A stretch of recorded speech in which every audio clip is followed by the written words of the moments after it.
Pagtutulungan naman ng gobyerno at pribadong sektor ang sabay na pagsulong ng dairy industry at ng kalusugan ng mga batang Pilipino.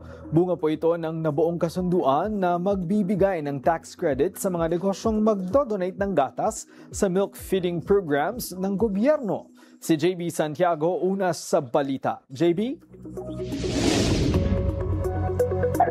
Yes, Greg, kalusugan ng bata sa unlaran ng yan ang panawagan ng National Dairy Authority o NDA sa paglalunsad ng private sector-funded milk feeding program. Isang makabagong proyekto na pinagsama ang tulong ng gobyerno, private sector at mga lokal na magsasaka para labanan ang malnutrisyon ng mga bata hanggang sa o habang binubuhay ang dairy industry ng bansa. Kasama ng NDA ang Bureau of Internal Revenue o BIR, Department of Agriculture o DA at ang Department of Economy, Planning and Development of DepDev. Isa sa mga tampok na programa ang ceremonial signing ng NDA-BIR Joint Administrative Order, isang mahalagang kasunduan na nagbibigay daan sa mga private sector na makapag-donate at ang kapalit nito ay 100% na tax-free sa kanilang contribution sa milk feeding programs at maging exemption pati sa donor's tax. Sa madaling sabi, ang ibig sabihin, bawat baso ng gatas na ibinibigay ng isang kumpanya ay bawas na sa buwis at dagdag tulong pa sa mga bata.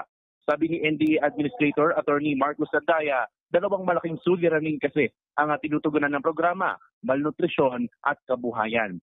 Ang realidad kasi marami pa rin daw batang Pilipino ang kulang sa nutrisyon. 94% sa kanila kulang sa calcium at 23.6% naman sa mga batang 5 pababa bansot o stunted. Mula 1995, umabot na sa 8.69 million na mga bata ang napakain ng milk feeding programs ng DSWD at DepEd na nagbigay din ng 4.64 billion pesos na kita sa mga lokal na magsasaka.